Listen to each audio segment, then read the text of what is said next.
লক্ষ্য করলে দেখতে পাওয়া যায়। ও ছেলেরা, ও নওজোয়ান যুবকেরা, আমি আপনার মাঝে যে কথা বলতে চাইছিলাম, তাহলে অনেকগুলো রোগের মধ্যে একটি রোগ হলো যেটা আমার আল্লাহর কোরআন বললেন, সেটা আমার আল্লাহর কোরআন কি জানিয়েছে? আমার আল্লাহর কোরআন বলেছেন, আমার আল্লাহর কোরআন বলেছেন,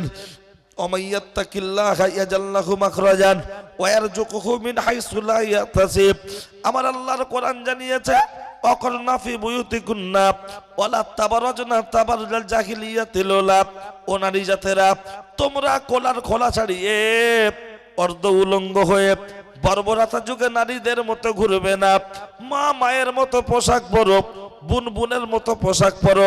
কিন্তু দুঃখের সাথে বলতে হয়, আজকে রাস্তার ধারে দাঁড়ালে, বীরসুখপুর বাজারে, নিমদিঘির মোড়ে, উলুবেড়িয়ার মোড়ে দাঁড়ালে কোনটা প্রতিমা, কোনটা ফতেমা, কোনটা বাড়ির মেয়ে, কোনটা বাড়ির বউ চিনতে পারে না কেউ। সব যেন মনে হয় এক।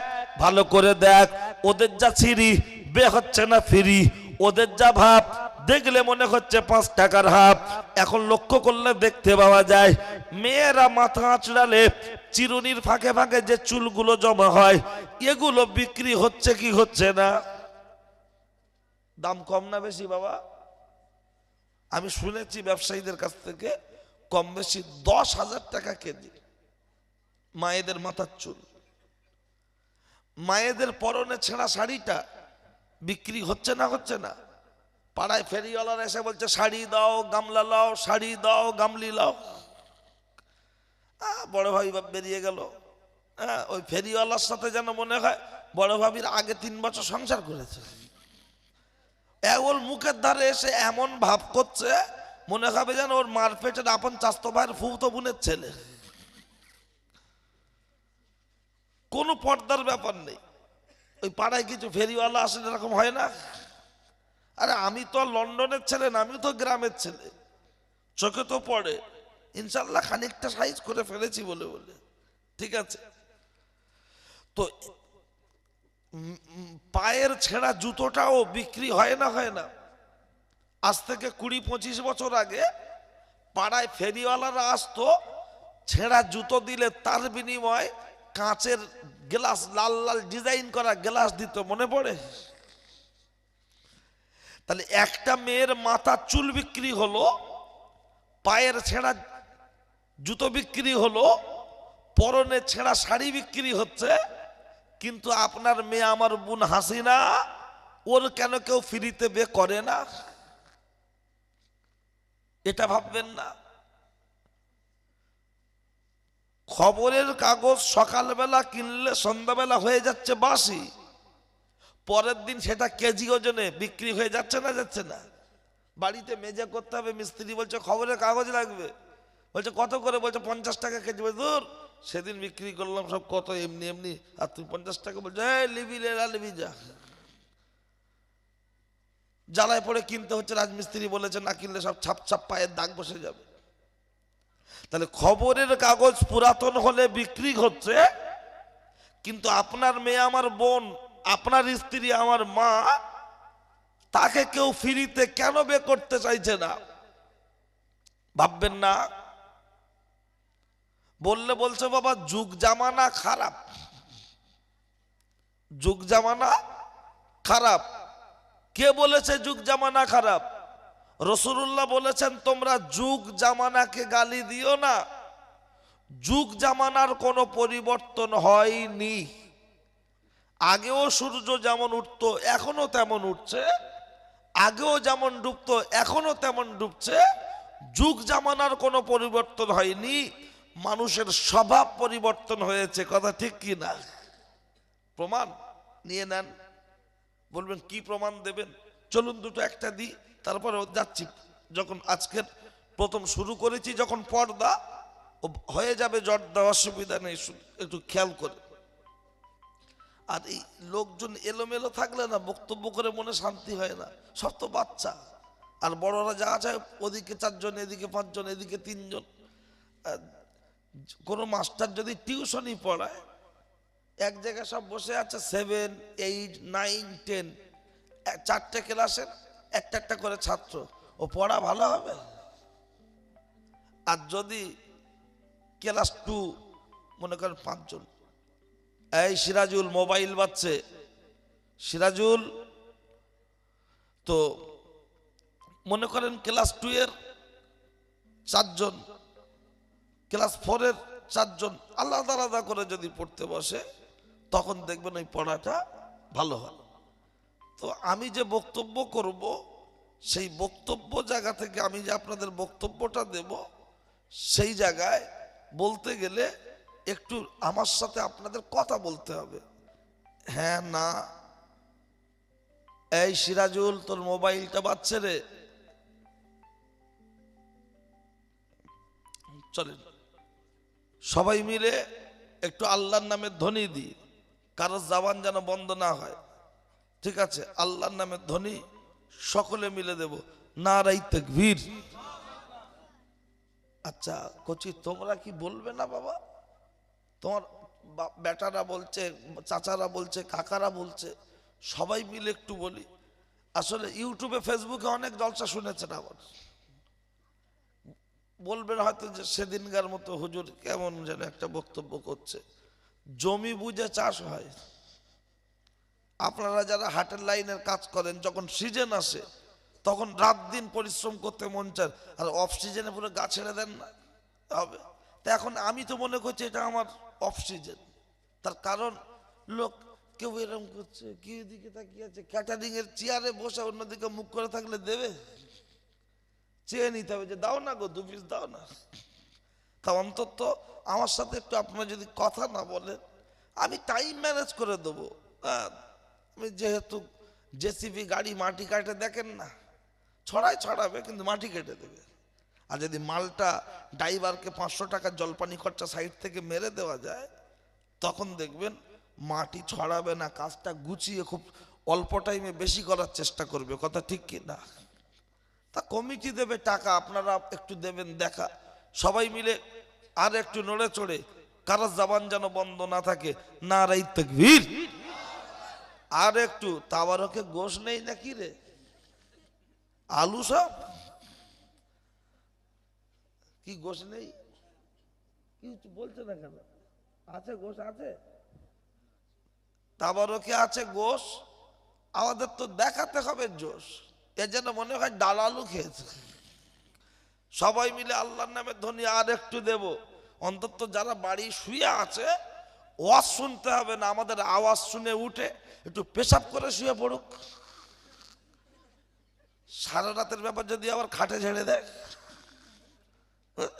একটু নড়ে চড়ে বলেন, এই জিপি তুই উঠবি না, এখানেই বসে থাকবি।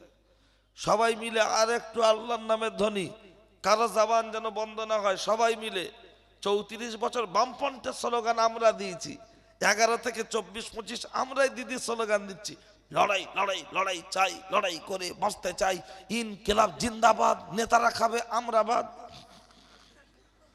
ওরা খাচ্ছে পেঁয়াজ, আমাদের দিচ্ছে খোলা, আমাদের ভোটে ওদের গলায় উঠছে ফুলের মালা, নাকি?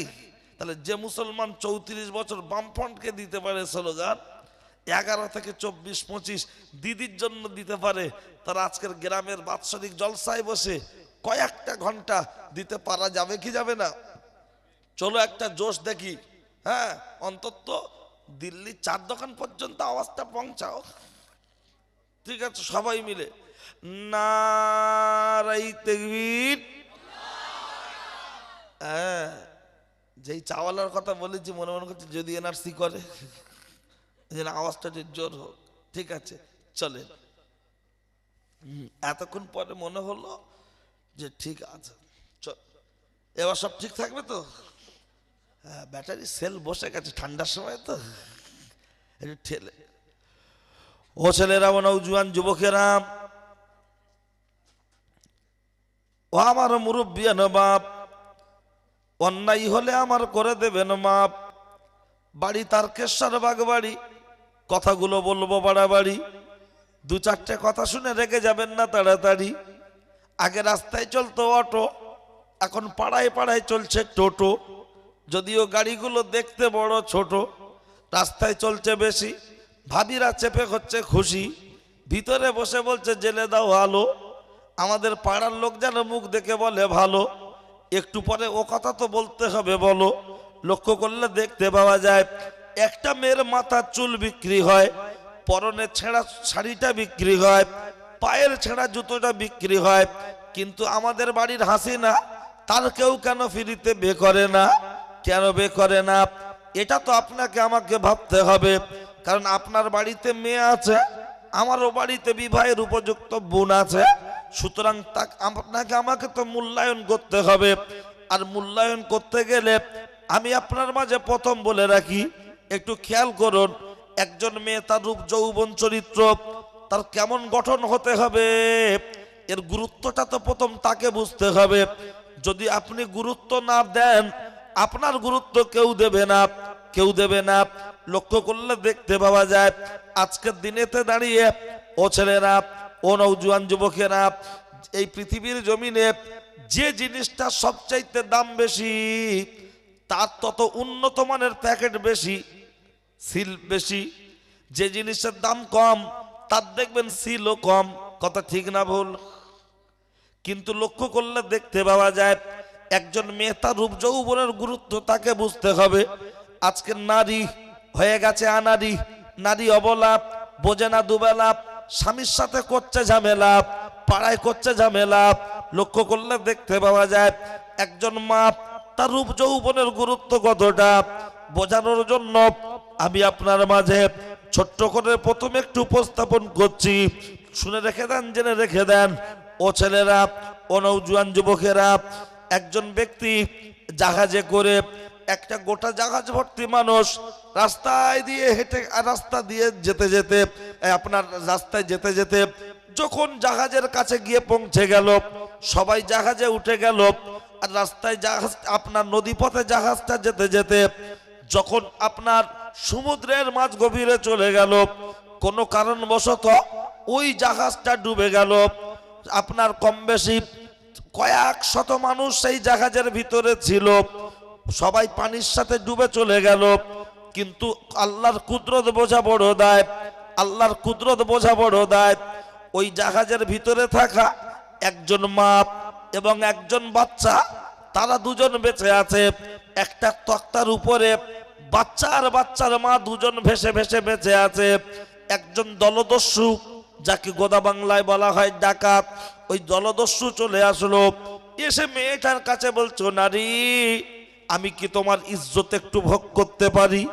মেয়েটা তখন বলছে, ওরে কমি না, তুমি কি জানো না, তুমি কি জানো না, এই নদীর মাঝখানে, সাগরের মাঝখানে এত মানুষ ডুবে মারা গেল, তোমার কি একটু মরণের ভয় হয় না? আমরা কি বেঁচে থাকতে পারি? আমরাও তো মরে যেতে পারি। তুমি কি করে হারাম কাজ করবে, জেনা করবে? তখন মেয়েটি বলল, তুই যদি আমার সাথে, ছেলেটি তখন বলল জলদস্যু, তুই যদি আমার সাথে জেনা না করিস, আমি তোর বাচ্চাকে মেরে দেব, তোর বাচ্চাকে আমি বাঁচতে দেব না। কিতাবের মধ্যে এসেছে, কিতাবের মধ্যে এসেছে। এই কথাটা বলার পরে মেয়েটি তখন একটা কৌশল অবলম্বন করে বলল, ও নারী, ওগো জলদস্যু, শুনে রেখে দাও, জেনে রেখে দাও, একটু অপেক্ষা করো, আমার কোলের বাচ্চা ঘুমিয়ে পড়ার পরে আমি তোমার সাথে কুকাজে লিপ্ত হব, তোমার সাথে আমি খারাপ কাজে লিপ্ত হব। কিতাবের মধ্যে এসেছে, লক্ষ্য করলে দেখতে পাওয়া যায় কিতাবের মধ্যে এসেছে, ওই জায়গা থেকে যখন বাচ্চাটা ঘুমিয়ে যাচ্ছে রে, মা বাচ্চাটাকে চিমটি কেটে কেটে, চিমটি কেটে কেটে বাচ্চাটাকে জাগিয়ে তুলছে। যতবার ঘুমিয়ে পড়ছে ততবার জাগিয়ে তুলছে। আর জলদস্যু অপেক্ষা করছে কখন ওর সাথে আমি যৌন মিলন করব, ওর ইজ্জতটা আমি লুটে নেব। এমন অপেক্ষা করতে করতে বাচ্চাটা যতবার ঘুমিয়ে যায়, মা তাকে চিমটি কেটে কেটে জাগিয়ে তোলে। জলদস্যু রেগে গিয়ে মায়ের কোল থেকে বাচ্চাটা ছিনিয়ে নিয়ে ছুঁড়ে ফেলে দিয়েছে, ছুঁড়ে ফেলে দিয়েছে। মা আল্লাহর কাছে ফরিয়াদ করে বলছেন, আল্লাহ, ওগো আল্লাহ, ওগো আল্লাহ, আমি তোমার কাছে সাহায্য চাইছি। এত মানুষ মারা গেল, এ শয়তান কমি না, এর মনে মরণের ভয় হয় না, এ আমার সাথে ইজ্জত নিয়ে খেলা করতে চাইছে। আল্লাহ কোলের বাচ্চাকে ফেলে দিয়েছে, আমার বাচ্চা তুমি হেফাজত করো, আর একে তুমি শায়েস্তা করে দাও। আল্লাহর কাছে ফোন করে দিল, আল্লাহর সাথে কথা বলল, আর বলার সাথে সাথে কয়েক মুহূর্তের মধ্যে ওই আপনার সমুদ্রের মাঝখান থেকে একটা মাছের পানির জন্তু, সে মাছ হতে পারে, তিমি মাছ হতে পারে, অন্য কোনো প্রাণী হতে পারে, এসে একদম লেজ দিয়ে মুখ দিয়ে ওই জলদস্যুকে ঝাবাট করে ফেলে পানির তলায় নিয়ে ডুবিয়ে চলে গেল। একবার জোরে বলুন সুবহানাল্লাহ। আজকের দিনে দাঁড়িয়ে একজন মা সমুদ্রের মাঝখানে দাঁড়িয়ে তার রূপ যৌবন হেফাজত করতে চাইছে, আর আমাদের বাড়ির মহিলারা স্বামীর সংসার করতে করতে এরা টোটোওয়ালাকে তার রূপ যৌবন দেখাতে চাইছে। এখন মহিলাদের হাতে দেখবেন এরকম একটা ব্যাগ থাকে, যেখানেই যায়, অথবা কাঁধে দেওয়া থাকে ছোট করে, আছে না নাই? ওই ব্যাগটার কি নাম? Vanity bag. আমি নাম দিয়েছি শয়তানি ব্যাগ। কি থাকে ওতে? চারটে টিপ, 4 রকম টিপ, 2টো ক্লিপ, সেফটি পিন, আর ব্যাগটা এরকম খুললে আয়না থাকে না? থাকে না? এখন যদিও আয়নাটা একটু কম দিয়েছে, তার কারণ এখন তো সব হাতে মোবাইল, ছবি দেখা যায়। আগে দেখতাম বেশি আয়না থাকতো, এখন কম। হঠাৎ দেখছি আমাদের বড় ভাবি ঝুমার মা, ও বীরশিবপুর মোড়ে দাঁড়িয়ে টোটোয় বসে বসে এরকম করছে।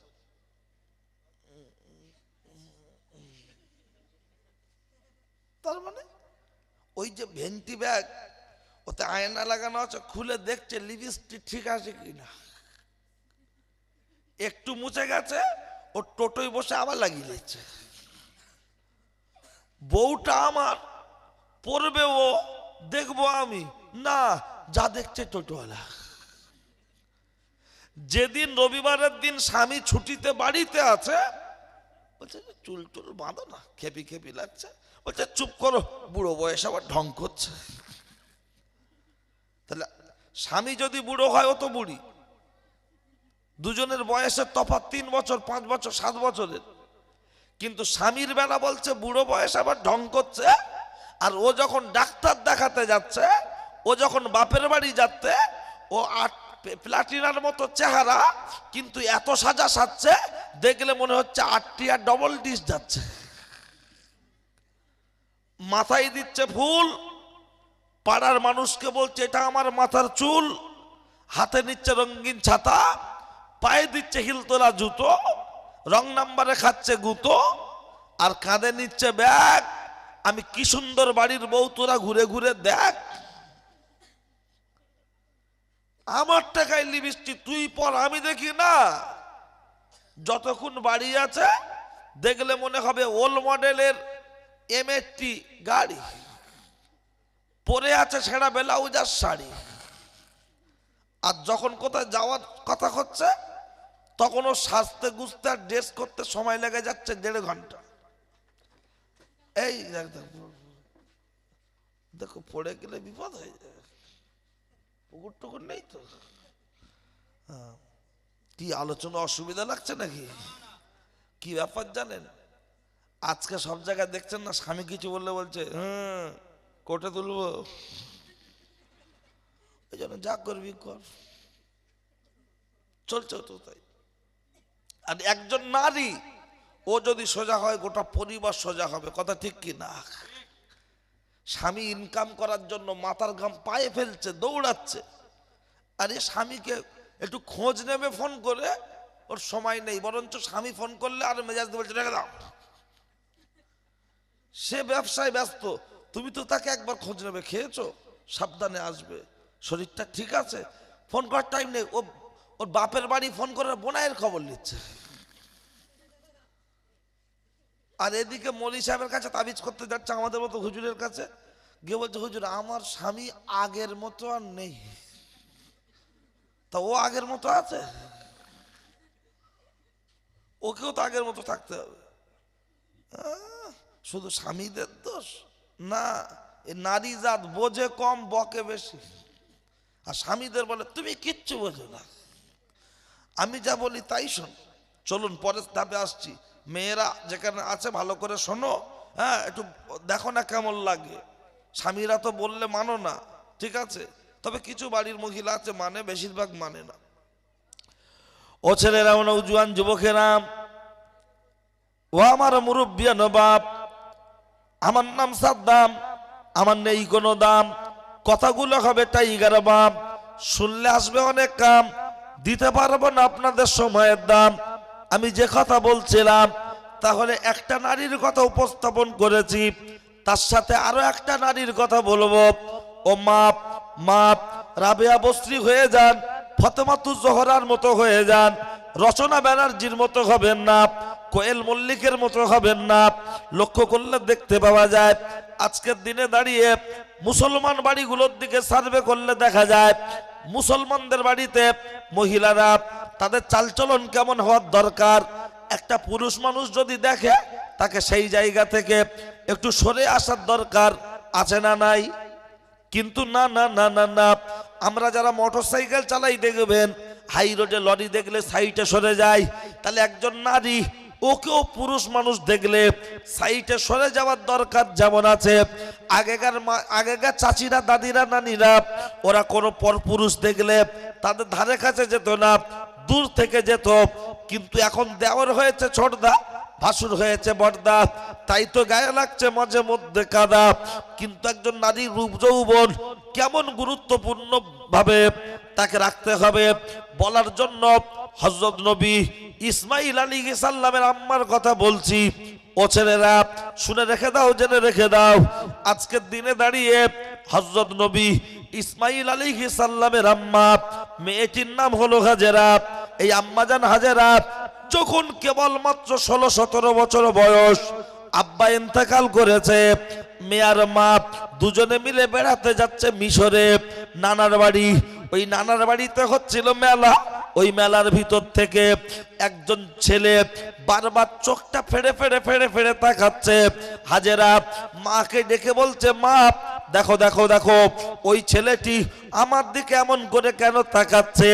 তখন মা একবার ছেলেটির দিকে দেখলো, ও তো সেই বিখ্যাত শয়তান।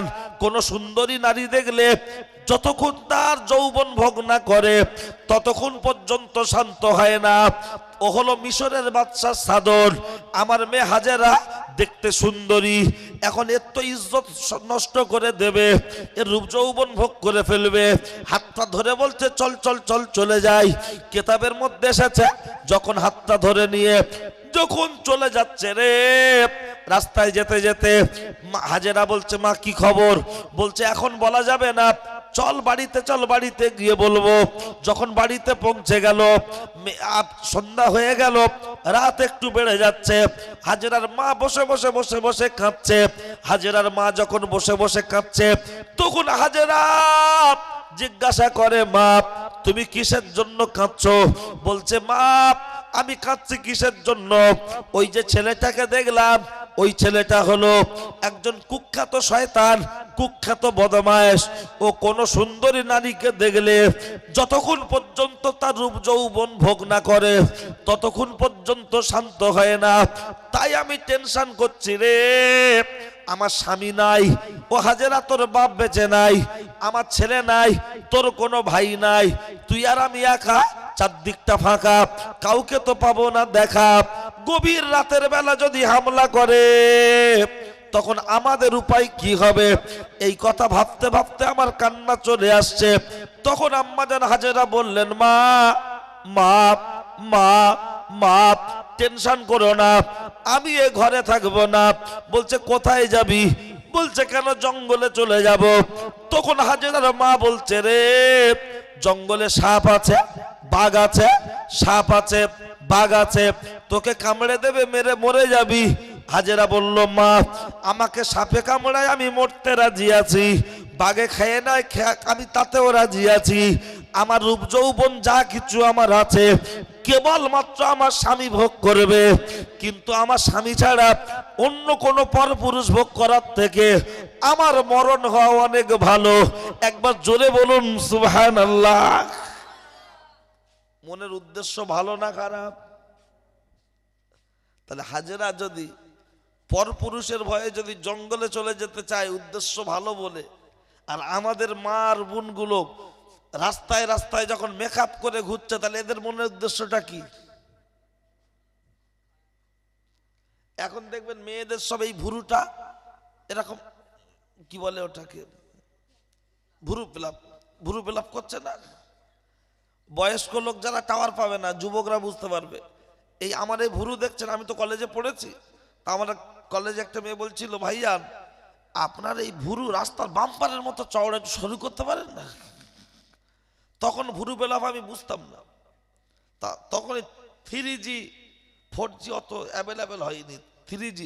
আমার ড্রাইভারকে একদিন বললাম, যে ছেলেটা গাড়ি চালাতে, সেই ভুরু পেলাপ কেমনটা, তা ওই মোবাইলে বার করে একদিন বলছে, এই দেখেন। তাই আমি খুব ভালো করে দেখলাম, এ তো সেই পুলসিটাতে পোলের মতো সরু, মানে পুরো চেঁচে ফেলেছে। আচ্ছা বলুন, আল্লাহ সৃষ্টি, এই চোখ, এই নাক, এই গাল, এই সৃষ্টির মধ্যে কোনো কি ভুল থাকতে পারে? কিছু মহিলা আছে মনে মনে করছে আল্লাহ সব ঠিক দিয়েছে, ভুরুটা একটু এক্সট্রা দিয়েছে। কেউ বলতে পারবেন যে ভুরু এত বড় হয়েছে যে সামনে চলে এসছে, চাগিয়ে ধরে হাঁটতে হয়েছে? আল্লাহ বলেছে ভুরু যা বাড়বি, নিচেই যাবি না, সাইডে যাবি। কথা ঠিক কি না? টেনে দেখেন কত বড়। ঠিক মতো সামনে আসলে পুরো শরীরটা চশমার মতো গাঢ় হয়ে যেত না, কিন্তু সাইডে গিয়েছে। দাড়িকে বলেছে যা বাড়বি, নিচেই যাবি না, মিডিয়াম থাকবি, আমার বান্দার যাতে অসুবিধা না হয়। আচ্ছা গাল, চোখ, নাক এরকম না দিয়ে এই গালটা যদি নিমদিগির মোড়ে দিত পিছনে, আর নাকটা যদি আপনাদের এই 58 গেটে দিত, আর চোখটা যদি বেলপুকুর কলেজ মোড়ে দিত, এখন আপনি একটা আপেল খাবেন, পচা কি ভালো চেক করার জন্য কোথায় দেবেন? যদি নিমদিঘির মোড়ে দে বলি, দেখতো গেল, ও বলবে আমি ওসব বুঝি না, মাল দিয়ে দাও, মেরে দিই। মানে গাল, মুখ। আর চোখ আছে আপনার 58 গেটে, ওকে পায়ের তলায়, ওকে যদি বলি দেখতো লালটু, ও তখন বলবে ঠান্ডার সময় তোমরা সব পামশু পরে বুট পায়ে দিয়ে আমার সাথে মজা করছো। নাক আছে আরেক জায়গায়, কিন্তু আল্লাহ সৃষ্টি এই চোখ, এই নাক, এই গালেই খাবার দিচ্ছি। চোখ বলছে দাগ আছে, নাক বলছে চুপ কর, দাগ থাকলো মাল ঠিক আছে, পচা নেই। গাল বলছে বুঝি না, মাল দিয়ে দাও। যেই খাবারটা ভিতরে দিয়ে দিচ্ছি, খাবার যদি পচা না থাকে, জিভ ডান দিক বাম দিক ঘুরিয়ে ঠিক বাংলাদেশ বর্ডারে পৌঁছে দিচ্ছে। আর খাবার যদি ডিসপুট হয়, জিভ বলবে পচা, ঠোঁট বলবে চেপে ধর, হাত বলবে বেলচা রেডি, মাল বার কর। আল্লাহ বললেন লাকাদ খালাকনাল ইনসানা ফি আহসানি তাকবীম, আমি মানুষকে অতি উত্তম এবং সুন্দর করে বানিয়েছি। একটু বলবেন না সুবহানাল্লাহ? আর সেই মুসলমানদের বাড়ির মেয়ার বউ, স্বামী চায় না আমার বউ ভুরুটা চাঁচুক, কিন্তু ও চেঁচে ননদের বিয়েতে বউ ভাতে যাচ্ছে, অলিমানা কি বলে গো, যাচ্ছে। স্বামীর মোটর সাইকেলে যাবে না, নন্দায়ের গাড়ি যাচ্ছে, বুঝি না। স্বামী বলছে আমার স্কুটিতে চলো, বলছে ভালো করে মেকআপ করে স্করপিও গাড়ির সামনে বসেছে, স্করপিওর ড্রাইভারটা একটু দেখতে সুন্দর, গা ঘষাচ্ছে। अरे डाल में कुछ काला है, सीख कबाब में हड्डी है। आगे आई बुढ़ो मेरा पालाते, এখন বাড়ির বউরা পালাচ্ছে। আগে আই বুড়ো মেয়েরা লাইন করতে, এখন ভাবিরা লাইন করছে। কথা ঠিক না বল? আগুনটা লাগলো কেন? হ্যাঁ এমনি এমনি। চলুন আরো দুধাপ আগাই, তারপরে দেখছি। হ্যাঁ আপনারা যত আমার সাথে কথা বলবেন, বক্তব্য তত ভালো হওয়ার চেষ্টা হবে। আর আপনারা যখন মনে করেন হুজুর তুমি টাকা নেবে, তুমি বলো, আমিও তখন বলবো ভাই বাড়ি গিয়ে শুয়ে পড়ো কোন রকম। তা কমিটি যদি তাবারক না করে যদি মশলা দিতে, মনে হয় খুশি হতো নাকি ঠান্ডার সময়। হ্যাঁ সেদিন একটা জলসা দেখছিলাম, এরকম দেয়াল এরকম খুঁটিতে খুঁটিতে মাল ঝুলিয়ে রেখেছে, লোক উঠছে ছিটছে বসে উঠছে, বড় লোকেরা কত। ও ছেলেরা, ওরা জুয়ান যুবকেরা, ও আমার মুরব্বিয়ান বাপ, একটু খেয়াল করে শুনে রেখে দেন। একজন পর্দাশীলা নারী ডাবের পানি, ডাব যে ইচ্ছা করে খেতে পারে না। ডাব খেতে গেলে হয় পকেটে মাল থাকতে হবে, অথবা ডাব ব্যাপারীর জামাই হতে হবে, তাহলে ডাবটা এমনিতে খাওয়া যাবে। পর্দাশীলা নারী ডাবের পানি, আর বেপর্দাশীলা নারী পুকুরের পানি।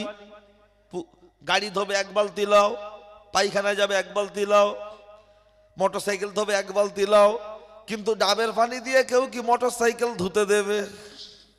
বলে খাওয়াই জোটে না, আবার মোটর সাইকেল ধোবে। পর্দাশীলা নারী ও হলো ডাবের পানি, আর বেপর্দা নারী পুকুরের পানি। যার মাথায় কাপড় থাকে না, পেটে কাপড় থাকে না, পিঠে কাপড় থাকে না, হুজুরদের দেখলে ঘোমটা দেয়, দাড়িওয়ালা লোক দেখলে ঘোমটা দেয়, ও হলো বেপর্দা নারী। আর যে সদা সর্বদা ঘোমটা দেয়, ও হলো পর্দাশীলা নারী ডাবের পানি। পরে বিস্তারিত ব্যাখ্যায় আসছি, যদি বলেন কেমন ব্যাখ্যা, আচ্ছা বলুন বলুন বলুন, আমার জানতে মন চাইছে। আপনি মাছ কিনেছেন, মাছ, পুঁটি মাছ, রুই মাছ 200 টাকা কেজি, বাড়ি নিয়ে গিয়েছেন। আপনার স্ত্রী আমার মা ওই মাছটা মেজে ঘষে ধুয়ে পিস পিস করে রান্নাঘরে রেখে, আর কলের পুকুরের সাইডে বা কলের সাইডে গিয়ে কোনো একটা কাজ করছে, আর আমি সাদ্দাম ওই রান্নাঘরে বসে বসে ভাত খাচ্ছি। হঠাৎ একটা বিদেশি মেহমান চলে আসলো, এসেই বলছে ম্যাও ম্যাও ম্যাও। আপনার স্ত্রী আমার মা যে কাজ করুক না কেন কলে, তার মস্তিষ্কটা রান্না চালার দিকে যাবে না? যাবে না? এই সাদ্দাম, কি হলো মা? দেখ দেখ দেখ দেখ, বিড়াল মনে হয় মাছ খেয়ে ফেলছে, দেখ। আমি এদিক ওদিক তাকিয়ে দেখছি, বিড়াল তো নেই। ভালো করে দেখছি, ও এখনো বর্ডার পার হয়নি, জানালার বাইরে, যে কোনো মুহূর্তে ঢুকে পড়বে। মা বলছে মাছটাকে নিয়ে কি করবি? ফ্রিজে দে। রান্নাঘরে একটা শোকেস মতো থাকে, দেখবেন মিটকেস না কি বলে, বলে ওর ভিতরে দে। আর খুব যদি গরিব মানুষ হয়, তখন বলে হাঁড়ির মুখে শিলনোড়াটা চাপিয়ে দে, অথবা এক জগ পানি ভরে মাছের হাঁড়ির মুখে চাপিয়ে দে। কেন? যাতে বিড়াল কোন রকম মাছটা খেতে না পারে। আচ্ছা বলুন বলুন বলুন, 150 টাকার মাছ বিড়াল খেয়ে নেবে, তার জন্য যদি মাছটাকে ফ্রিজে রাখতে হয়, মিটকেসে রাখতে হয়, তাহলে 150 টাকার মাছের গুরুত্ব আছে।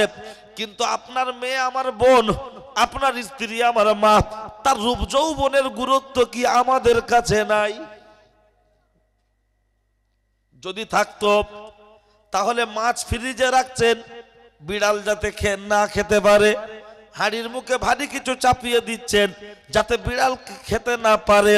আজকে যাদের বাড়ির মেয়েগুলো, বউগুলো দেখবেন সকাল বা সন্ধ্যায়, দুপুরের দিকে হাটে বাজারে ড্যাং ড্যাং ড্যাং ড্যাং করে ঘুরছে না ঘোরে না?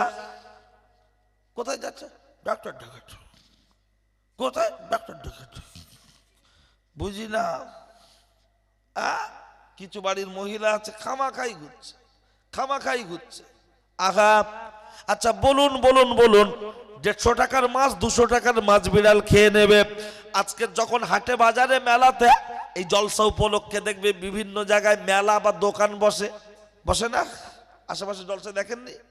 আর মেয়েরা যখন ঘোরে, মাছের মতো ঘোরে, মাছ যেমন পুকুরে চড়ে চড়ে বেড়ায়, ওই রকম মেয়েরা দেখবেন দোকানে ঘুরে ঘুরে বেড়ায়। ওদের পিছনেও কিছু বিড়াল ঘোরে না ঘোরে না?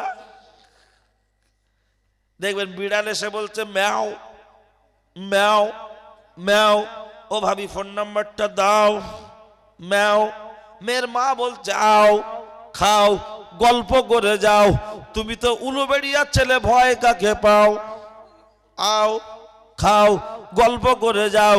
সামান্য 150 টাকার মাছ বিড়াল খেয়ে নেবে, তার জন্য যদি ফ্রিজে রাখতে হয়, আপনার মেয়ে আমার বোন, আপনার স্ত্রী আমার মা, তার রূপ যৌবনের মূল্য তো 150 টাকা নয়। কতটা? হাদিস দিয়ে বলছি, আগে উদাহরণটা একটু বুঝে নেন। ইন্নাদ দুনিয়া কুল্লাহা মাতাউন ওয়া খায়রু মাতাইদ দুনিয়া আল মাররাতু সালিহা। হাদিসের তেলাওয়াত করে রাখলাম, বাকিটা একটু বুঝে নেন। লক্ষ্য করলে দেখতে পাওয়া যায়, ও ছেলেরা, ও নওজোয়ান যুবকেরা, শুনে রেখে দেন, জেনে রেখে দেন, আমি আপনার মাঝে যে কথা বলছি একটু খেয়াল করুন, এদিকে লক্ষ্য করুন। আপনি আপনি আপনি একটু একটা আইসক্রিম কিনেছেন, আইসক্রিমটার দাম হলো 10 টাকা। ওই আইসক্রিমটা কিনে বাইরে রাখলে গলে যাবে না? যাবে না?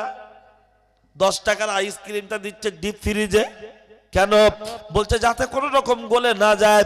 আচ্ছা বলুন বলুন বলুন, 10 টাকার আইসক্রিম যদি ডিপ ফ্রিজে রাখতে হয়, তাহলে 10 টাকার আইসক্রিমের যদি গুরুত্ব থাকতে পারে, আপনার মেয়ে আমার বোন তার রূপ যৌবনের গুরুত্ব বজায় রাখার জন্য ডিপ ফ্রিজের মতো তাকেও পর্দায় রাখার দরকার আছে না নাই?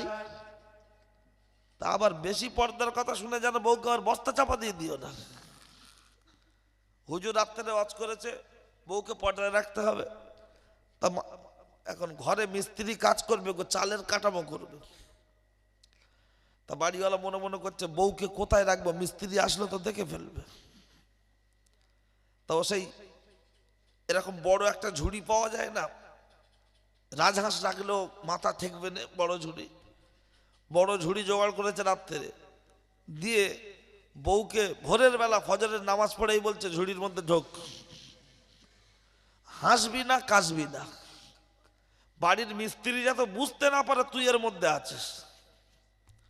এখন মিস্ত্রি কাজ করতে এসছে, অ্যালবেস্টারের ঘর হয়ে গেছে, চালটা লাগাবে, মিস্ত্রিতে তো খেতে দিতে হয়। মিস্ত্রি কাজ করতে করতে বলছে কি গো খেতে দেবে না? বলছে নেমে এসো। তা মিস্ত্রি বলছে ঠিক আছে তুমি ভাত রেডি করতে বলো, নেমে যাচ্ছি।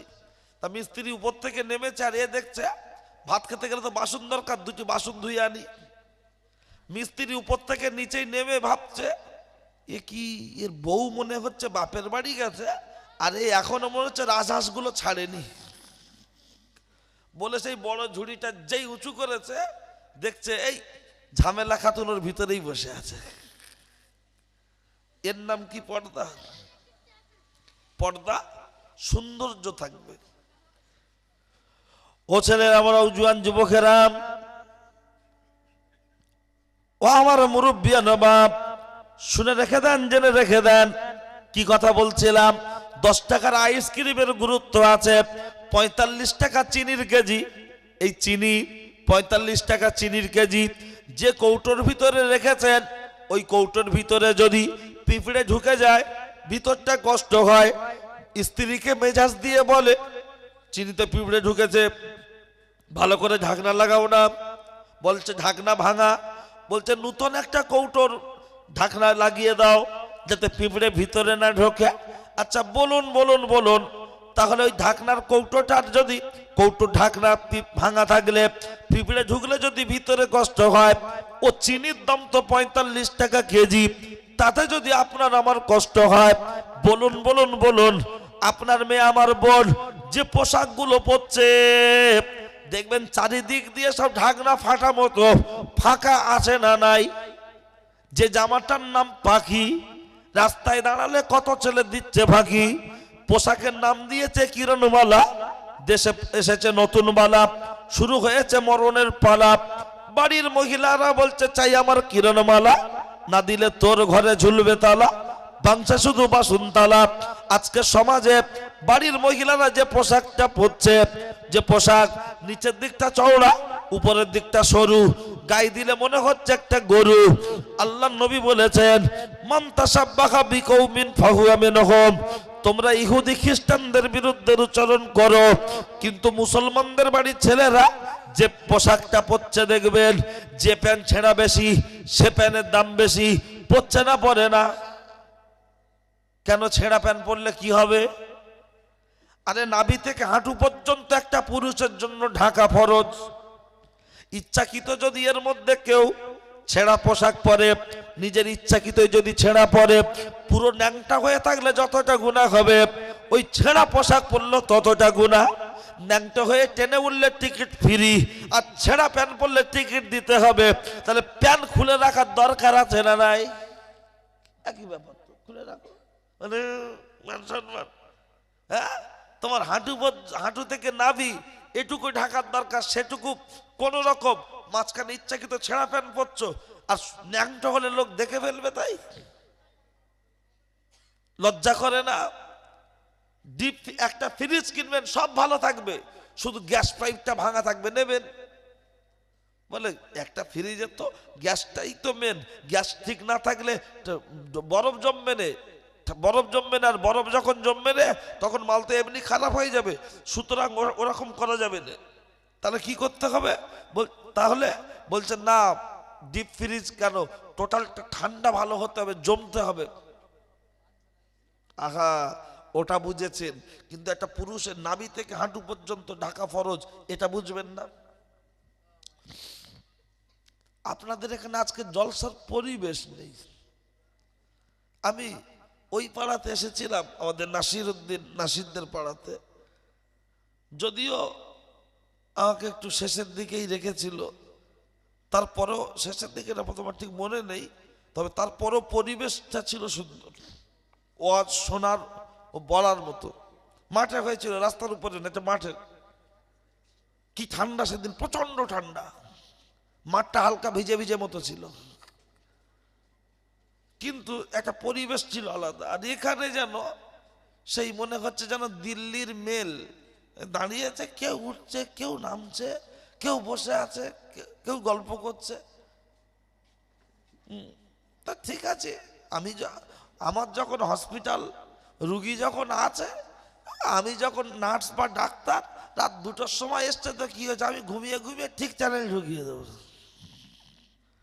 ঠিক আছে, রুগী মরলে কি আর বাঁচলে কি,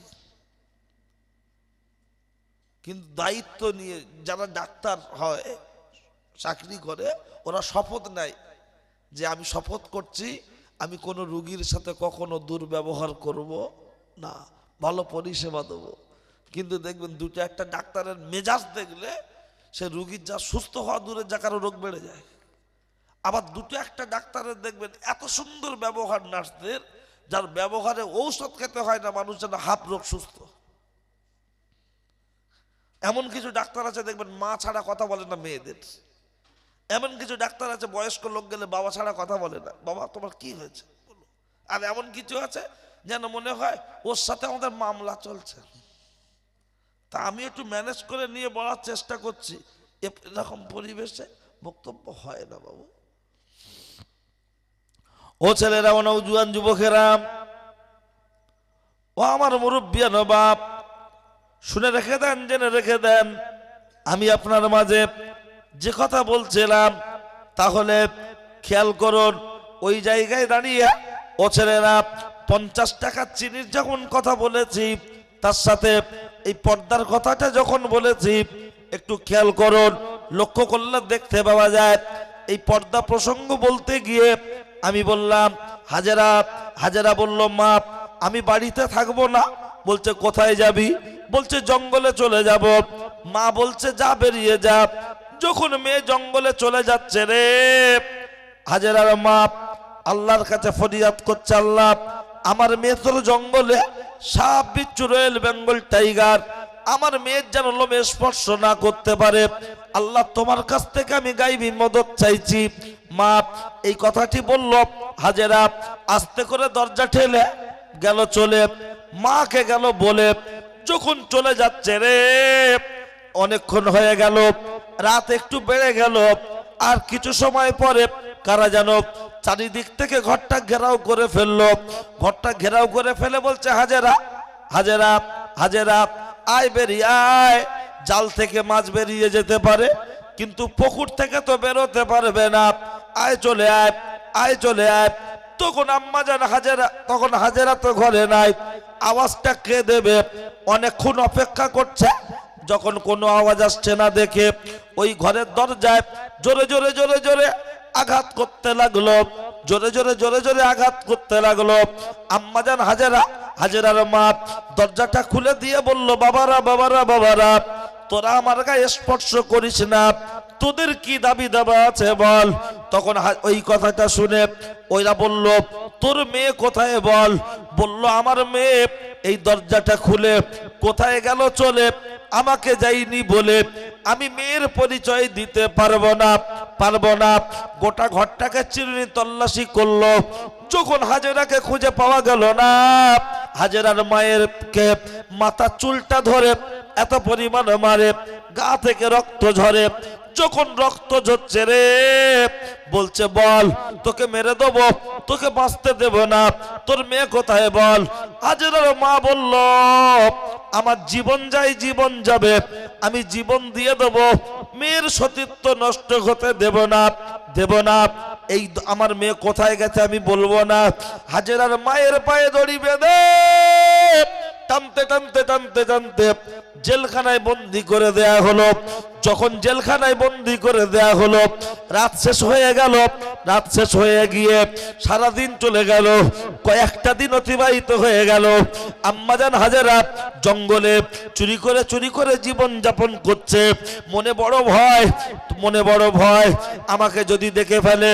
এই ভয় করে জীবন যাপন করতে কয়েকদিন অতিবাহিত হয়ে গেল। মায়ের জন্য জানটা জ্বালা করছে, মায়ের জন্য মনটা বড় খারাপ।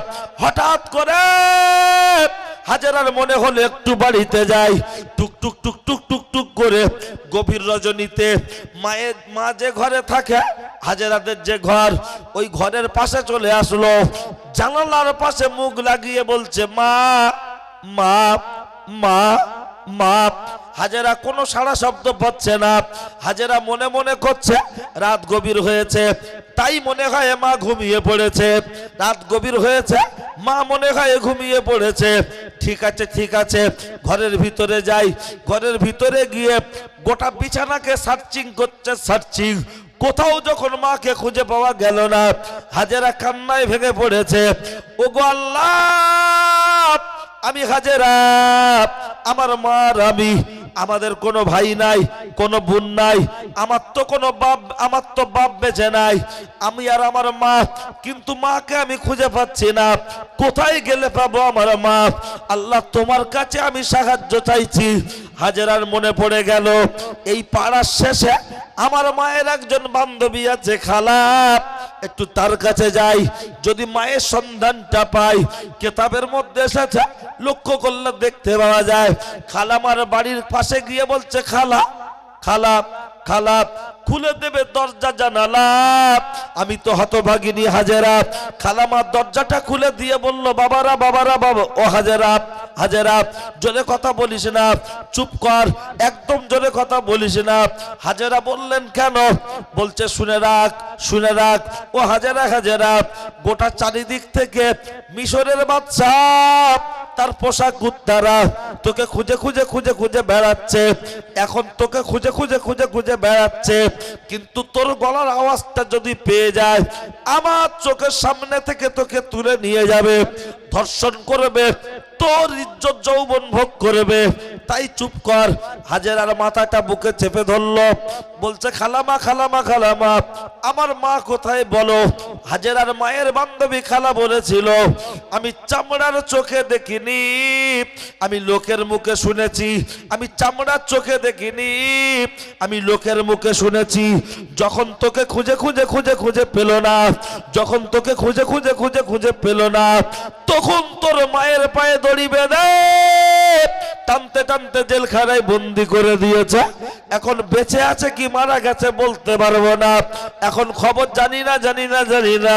হাজেরা কান্না বিজড়িত কণ্ঠে খালামার কাছ থেকে বিদায় নিয়ে আবার জঙ্গলের পথে বেরিয়ে গেল।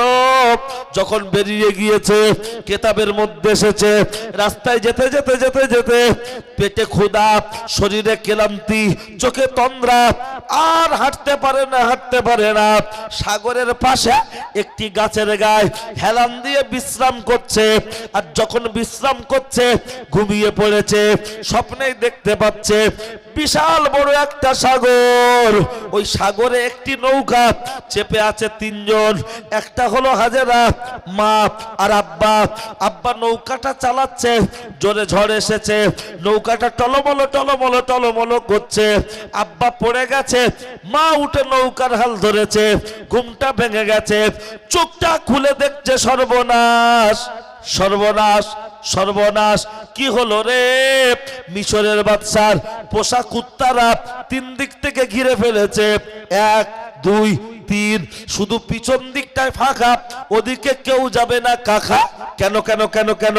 ওদিকে কেউ যাবে না, ওদিকে আছে সাগর, ওতে আছে হাঙর, কুমির খেয়ে ফেলবে, ওদিকে কেউ যাবে না।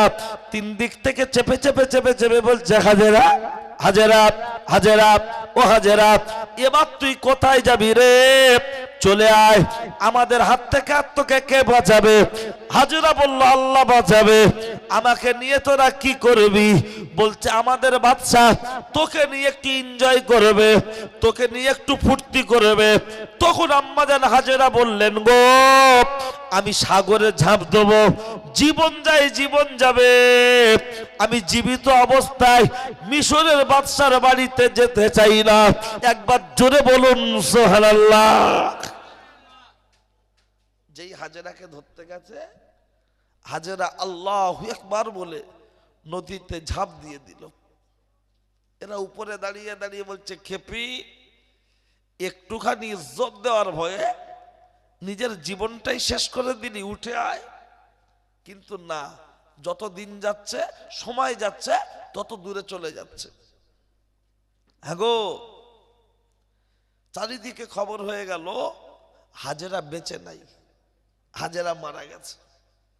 আমি সংক্ষেপ করে বলছি, আরো দুটো অন্য কথা শোনাবো তাই। কেন সংক্ষেপ করার আরেকটি কারণ হলো, আগের লোক আখ চিবিয়ে খেত, এখন আর কেউ চিবিয়ে খায়? এখন সব গ্লাসে ঠেকিয়ে দিল, হলারে চলে গেল চেম্বারে। কাজ কি হচ্ছে না হচ্ছে দেখার দরকার নেই, মাল ভিতরে যাচ্ছে কি না। আগে দেখেন লঙ্কা হলুদ সব বাটা হতো শিলে, তার তরকারির একটা টেস্ট ছিল আলাদা, মানুষের অভাব ছিল, আদা রসুন দিতে হতো না, তরকারি খাওয়া যেত। আর এখন 400 টাকা রসুনের কেজি, তারপরেও মাসে 2 কেজি চলে যাচ্ছে। কথা ঠিক কি না?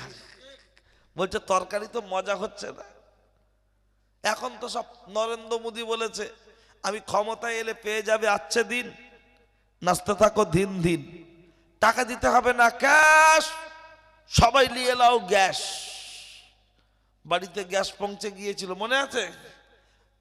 সেই মাইকে করে হাঁকতো, উজালা গ্যাস উজালা গ্যাস, যাদের নেওয়া হয়নি ডকুমেন্টস জমা দাও। ডকুমেন্টস জমা দিল, সবার বাড়িতে সিলিন্ডার পৌঁছে দিল। তখন একটা সিলিন্ডার ভরতে টাকা নিত 400 টাকা। যেই বাড়িতে বাড়িতে মাল পৌঁছে গেল, সরকার তখন বলে দিল গ্যাস ভরতে গেলে 1250 টাকা দিতে হবে। কয়েক বছর খুব হাই রেটে চলতে চলতে এখন তো 900 টাকা, 920 টাকা, 950 এরকম চলছে, তাই তো নাকি? বাইর মহিলারাও দেখলো বেশ ভালো জিনিস তো। আগে প্যাকাটির জাল, তুষ কুড়ো ভালো করে মাজতে হতো, হাতে কালি লাগতো। আর এখন এমন একটা জিনিস, তো কালি লাগে না। লাস্টে স্বামীকে বলছে, হ্যাঁ গা, শুধু হাঁড়ি কিনলে হবে, গ্যাস কিনলে হবে, একটা 5G হাঁড়ি কিনে দাও, তরকারি হলে যেন ডেকে দেয়। বলছে সে আবার কি গো? বলছে চলো না বাজারে যাই। গেল বাজারে, কিনলো হাঁড়ি, আসলো বাড়ি, তরকারি চাপিয়ে দিল তাড়াতাড়ি, হাঁড়ি হয়ে গেলে যাচ্ছে,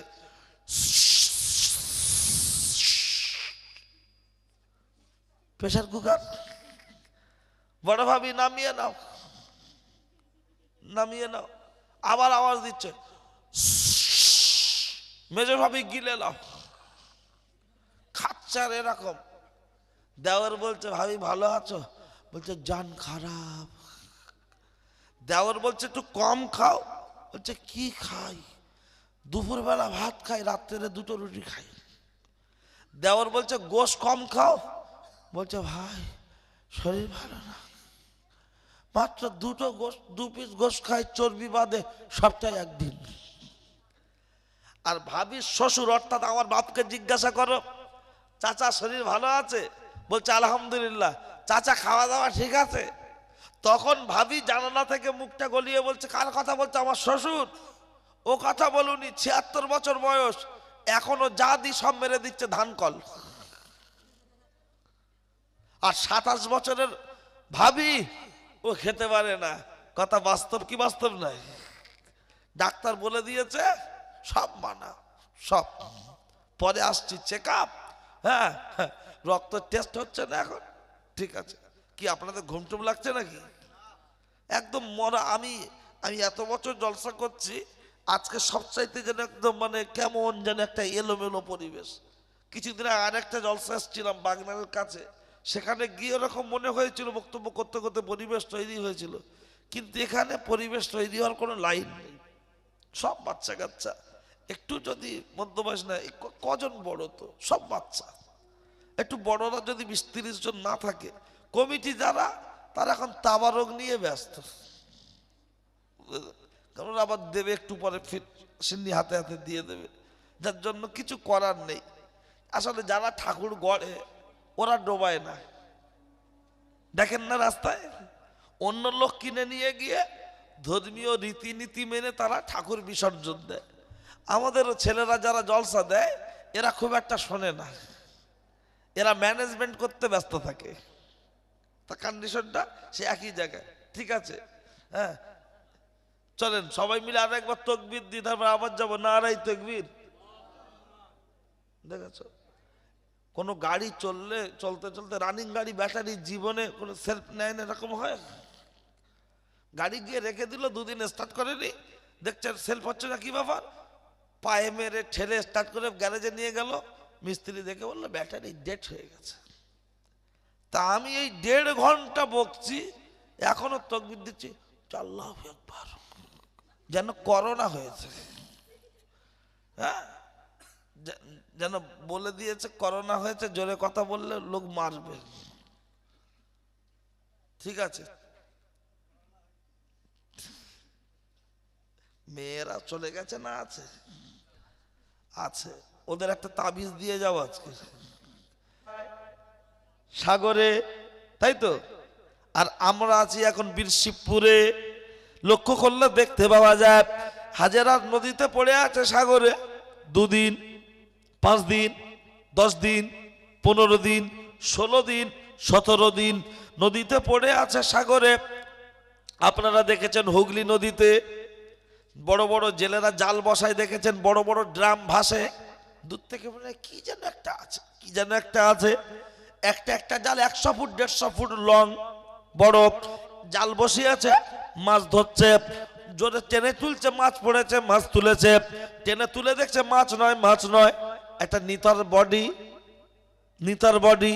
এরা মনে করছে পচে গেছে, মরে গেছে, গলে গেছে, কিন্তু ভালো করে চেপে দেখছে না না না না না, মরেনি। এই আপনার পচেনি, টাটকা, মনে হচ্ছে সবে মাত্র মারা গেছে, কিন্তু না না, শুনে রেখে দেন, জেনে রেখে দেন। লক্ষ্য করলে দেখতে পাওয়া যায় জেলেরা চিন্তা ভাবনা করছে কি করব, কেন ঘি খাচ্ছে আলমগীর, এখন মোটা হচ্ছে দেখবেন জাহাঙ্গীর। তার মানে নিরীহ কিছু লোক দেখবেন মামুর বাড়ি গিয়ে বসে আছে, লকাবে আছে না নাই? আর যারা অরিজিনাল কিছু দোষী আছে বুক ফুলিয়ে ঘুরছে, কি ব্যাপার? বলছে ব্যাপার আছে, দাদার সাথে কথা হয়ে আছে। ওই জন্য বলেছি ঘি খাচ্ছে আলমগীর, মোটা হচ্ছে জাহাঙ্গীর। কারণ থানা ও তো হয়ে আছে আমাদের পাড়ার এখন মুদিখানা, যে কেউ গেলে সঠিক বিচার পেতে সবাই পায় না। কিন্তু মনে রাখুন হে উপস্থিত জনমণ্ডলী, সেই জায়গায় যখন জেলেরা মনে করছে কে মেরেছে জানি না, আমাদের ঘাড়ে দোষ চলে আসবে, আর এখন বিচার তো হয় ওই রকম, মাল যেদিকে বিচার সেদিকে, কথা ঠিক কি না? খালি একবার বলে দাদা 10,000 টাকা একটু দেখে দিও, ও 6 কে 9 করতে একদম সময় লাগবে। বাংলা ইংরাজিতে 6 লিখে দাও 6, এদিকে ধরলে 6 আর ঘুরিয়ে ধরলে 9, তাই তো। শুধু 10,000 টাকা, 15,000, 12,000, 10,000 মেরে দিলে দাদা একদম বিচারকে 6 কে 9, 9 কে 6 মুহূর্তের মধ্যে ব্যাপার। ও ছেলেরা, নওজোয়ান যুবকেরা, যেদিন সূর্য মাথার উপরে নেমে আসবে, জমিনটা তামা হবে, মাথার ঘিনুগুলো টকবক টকবক করে ফুরবে। ওই দিন মাথার উপরে কোনো ছায়া থাকবে না, কেবলমাত্র আরশে আজিমের ছায়া থাকবে। যারা ন্যায় বিচারক হবে ওই ছায়াটা তাদের মাথার উপরে আল্লাহ দেবেন। আর বিচারটা যদি টাকার বিনিময়, নোটের বিনিময়, ভোটের বিনিময় বিচারটা যদি ঘুরে যায়, মার কয় প্রকার কি কি উদাহরণ সহ চলবে। যদি প্রমাণ নিতে হয় বাংলাদেশের দিকে একবার তাকিয়ে দেখে নেন। সরকার যখন হেরে চলে গেল, আমাদের ইন্ডিয়াতে সে আশ্রয় নিল হাসিনা খালা। আর ওই বাংলাদেশের কোর্টের একজন জজ ছিল, বিচারকের নাম ছিল বিচারক মানিক। যে বিচারক মানিক কলমের খোঁচা দিয়ে খোঁচা দিয়ে খোঁচা দিয়ে কোরআনের পাখি আল্লামা দেলোয়ার হোসেন সাইদির মতো মানুষকে বছরের পর বছর জেলে বন্দি করে রেখেছিল। সেই বিচারককে পাবলিক পিটিয়ে পিটিয়ে মেরে অন্ডকোষ ফাটিয়ে ফেলেছে। দেখা গিয়েছে না যায়নি? আগে ছিল বাঘ, আর জাহানের ভয়ে দেখবেন বাগানের ভিতরে গিয়ে কলা পাতা শুয়েছিল, দেখেননি? হ্যাঁ, আজকে তুমি মনে করছো দাদা, দুদিন পরে তুমি হয়ে যাবে বেহুদা। তুমি মসজিদের ইমাম, তুমি মঞ্চের বক্তা, তুমি এমপি, তুমি এমএলএ, তুমি মাস্টার, তুমি ডাক্তার, তুমি বাড়ির অভিভাবক, গার্জেন, তোমার হাতে যে ক্ষমতাটুকু আছে তার অপব্যবহার তুমি করতে পারবে না। অপব্যবহার করবে, দুনিয়ায় তোমাকে লোক সামনে বলবে দাদা সত্যি তুমি খুব ভালো, দাদা যে পিছন করবে বলবে সালা বেজাত কবে মরবে। আর যদি তুমি সত্যি ভালো মানুষ হও, রিক্সাওয়ালা হলেও মানুষ তোমাকে ভালোবাসবে। কথা ঠিক কি না? গরিব হোক, মেথর হোক, মুচি হোক, তারপরে বলবেন আরে মানুষটা খুব ভালো ছিল।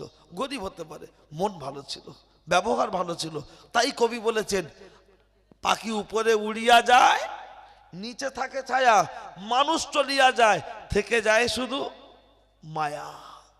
এমন জীবন করিবে গঠন, মরণে হাসিবে তুমি, কাঁদিবে ভুবন। আর আমরা এমন জীবন করেছি গঠন, মরণে কবরে কাঁদছি আমি, হাসিছে ভুবন। দুইটা একটা লোক আছে মারা যাওয়ার খবর যেই কানে আসে ইন্না নিল্লায় না পড়ে বলছে তালবের সরকার লোক আর মরেছে, ভালো হয়েছে, গ্রামটা শান্তি থাকবে। তার মানে কত ভালো লোক, বুঝতে পারছেন? আবার এমন লোক আছে মারা যাওয়ার সাথে সাথে কেউ হয় না, কিন্তু তার জন্য চোখ থেকে পানি চলে আসে।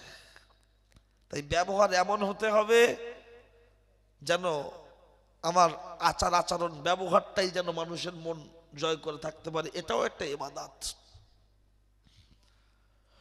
ও ছেলেরা, আমার নওজোয়ান যুবকেরা,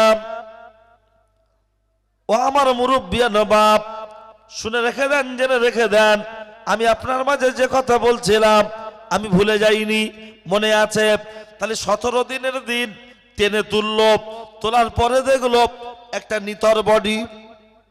জেলেরা নিয়ে চলে যায়নি। ওরা ভাবছে আমাদের ঘাড়ে দোষ হবে। নদীতে জোয়ার যখন নেমে যায়, ভাটা চলে, নদীর দুই সাইডে তখন পানি নেমে গিয়ে মাটিটা আস্তে আস্তে শুকাতে শুরু হয়। ওই নদীর সাইডে ডেড বডিটাকে ফেলে রেখে এরা চলে যাচ্ছে। তখন রাত আস্তে আস্তে শুভে সাদিক হলো, আকাশে সূর্য উদিত হলো। ওই সূর্যর কিরণ লেগে যখন এই ডেড বডির গায়ে লাগলো, কয়েক সেকেন্ডের মধ্যে উঠে দাঁড়ালো। চারিদিকে খবর হয়ে গেল হাজেরা মরেনি, মরেনি, মরেনি, আজও বেঁচে আছে বলো। এখনো মরেনি, বেঁচে আছে বলো। কিতাবের মধ্যে এসেছে এই খবরটা চারিদিকে ছড়িয়ে গেছে একদম কয়েক মিনিটের মধ্যে, চারিদিকে ছড়িয়ে গেল কয়েক মুহূর্তের মধ্যে। চারিদিক দিয়ে গ্রেফতার করে ফেললো, চারিদিক থেকে ঘিরে ফেললো। ও হাজেরা, হাজেরা, হাজেরা, এবার কোথায় যাবি? কেউ কেউ আবার বলবে 17 দিন সাগরে ছিল, কুমির কি খায়নি? এসব মৌলী সাহেবরা গাল গপ্প দেয়, পায় কোথায়? কোনো জ্ঞান বুদ্ধি নেই, শুধু ওয়াচ করলে হলো। আমাদের কানে আসে গো, অনেক সায়েন্সের ছেলেরা আছে, তারা এসব মানতে চায় না, যুক্তি চায়।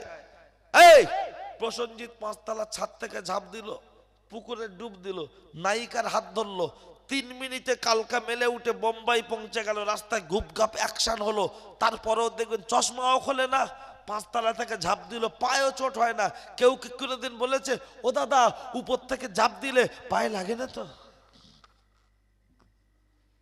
তখন বলছো ক্যামেরার কায়দা আছে। আচ্ছা ক্যামেরাটা তৈরি করেছে মানুষ না ফেরেশতা? মানুষ। মানুষকে তৈরি করেছে আল্লাহ। তাহলে একজন মানুষের তৈরির ক্যামেরায় যদি কায়দা থাকতে পারে, আর সেই মানুষকে যে তৈরি করেছে তিনি হলেন আল্লাহ, আমার আল্লাহর কায়দা আছে না নাই? এই আলেমরা বলে না কবরে আযাব হবে, 99টা সাপ কামড়াবে, 2টো ফেরেশতা মারবে। 2-4টা মাতাল বলে হুজুররা পায় কোথায় বে? একটা লাশ মারা গেলে ওকে কবরে নামাতে গিয়ে 2জন ঠিক মতো দাঁড়াতে পারে না, বলছে 99টা সাপ থাকবে, 2টো ফেরেশতা আবার বেদানো কেলাবে। পায় কোথায় সব গল্প হুজুররা? শোনেন, অনেকে বলে ওরা কি আবার কবরে গিয়ে ছিল নাকি? হুজুররা যেমন সাংবাদিকরা খবর পড়ে লাইভ ভিডিও, হুজুররাও যেন লাইভ খবর পড়ছে কবরে আযাব। ওরা কি গিয়ে 1 রাত ছিল? দেখবেন 3 ফুট কবরে কেমন থাকে। ব্রিগেডের মাঠে কদিন আগে আইএসএফ এর মিটিং হলো শহীদ মিনারে। ব্রিগেডের মাঠে যে দল যখন ক্ষমতায় থাকে তার মিটিং হয়, ইডেনের মাঠে খেলা হয়। এই ব্রিগেডের মাঠের মিটিং, শহীদ মিনারের মিটিং, ইডেনের মাঠের খেলা, এই বীরশিবপুর বসে বসে 6 ইঞ্চি মোবাইলে দেখা যায় না? যায় না কেন? এই মোবাইলটা কি ইডেনের মাঠের মতো বড়? তাহলে দেখা যাচ্ছে কি করে? বলছে তুমি বুঝবে না হুজুর, তোমরা মৌলভী সাহেব লোক তো বুঝবে না, না একটু বুঝিয়ে বলো না।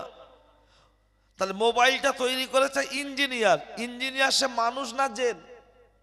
মানুষ।